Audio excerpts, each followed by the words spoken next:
Hey, in today's video I want to talk a little bit about nutrition.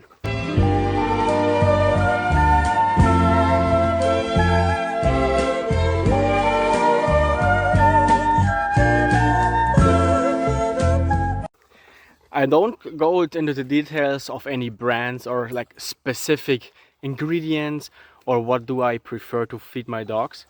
It's more about the food as a tool itself. A lot of people give their dogs a big bowl of food several times a day. They leave it there. The dog eats and leaves the rest, and eats and leaves the rest, or overeats. Several times a day, the dog does not really need to get food. It's important that a dog stays lean and mean, not literally, but they need to have a certain appetite still. Otherwise, it's gonna be a little bit hard to train with the dog. The dog needs always the motivation for getting another treat and another treat. This way, you can keep your dog in a physical, attractive way, and also the dog is listening a little bit more to responses. It's also more accessible for bribes and also for praise.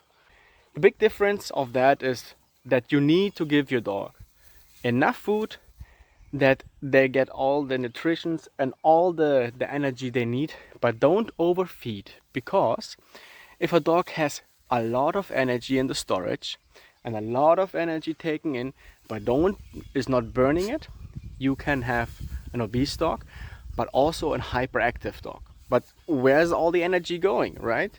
You feed energy, food is energy, and if it cannot get burned, then the dog will store it or maybe tries to burn it out into your apartment.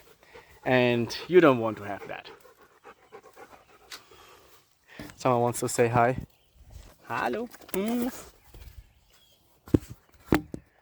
Here is a good example of my guy, Leo. He's absolutely amazing. He's such a sweetheart. He looks, he's a pity mix, but a bully mix as well. But you can see his body form. We are working on that. He's already a little bit on a diet with me, plenty of exercise, but he's a heavy bone dog, I would say. He gets a lot of food and he's basically not really hungry anymore. He does not want to have a lot of food, but what he's getting at home, I know that, and I talked to the owners about that as well. They give him plenty of treats. These treats are high in calories and high in protein as well, so the dog will only want to have those kind of treats and don't want to eat their own normal food. But that's very common. Like it's like a child who only gets candy and chocolate all the day. Why should they eat their broccoli? They always get the good stuff and the sweet stuff and always crave for the good stuff. So this is one of the things which you want to keep in mind. Give your dog enough food that they are okay with their calorie intake and protein, maybe once or maybe twice a day. Decide. Normally I feed them in the morning and in the evening.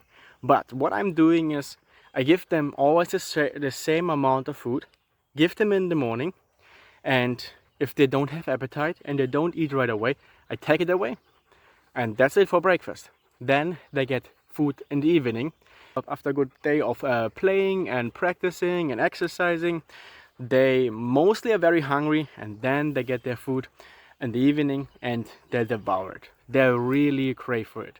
But if that's not the case and they don't eat it, obviously you don't really need to force feed your dog, because every dog I'm getting, they're very spoiled and none of them is malnourished, none of them.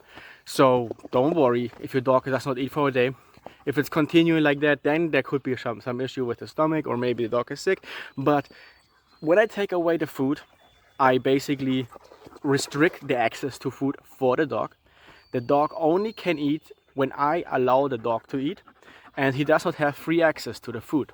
So when I go to the dog and tell him, here's your food, he can eat it. If he does not eat it, I take it away. This has two advantages. First, you can let the dog know that you are the master. You are the person who regulates the food. The food is one of the most important things in every animal world, in any animal kingdom. In a pack, the alpha is telling who can eat. The alpha is eating first, then the rest is eating. So if you tell your dog, look, I provide food for you, the dog is not thinking about that like, you're my servant, you have to give me the food. No, he's thinking about it, thank you for giving me that food. That's how I try to train the dogs. So if I give the dog food, they're happy, they know that I can restrict it. I also, while they're eating, take it away sometimes too.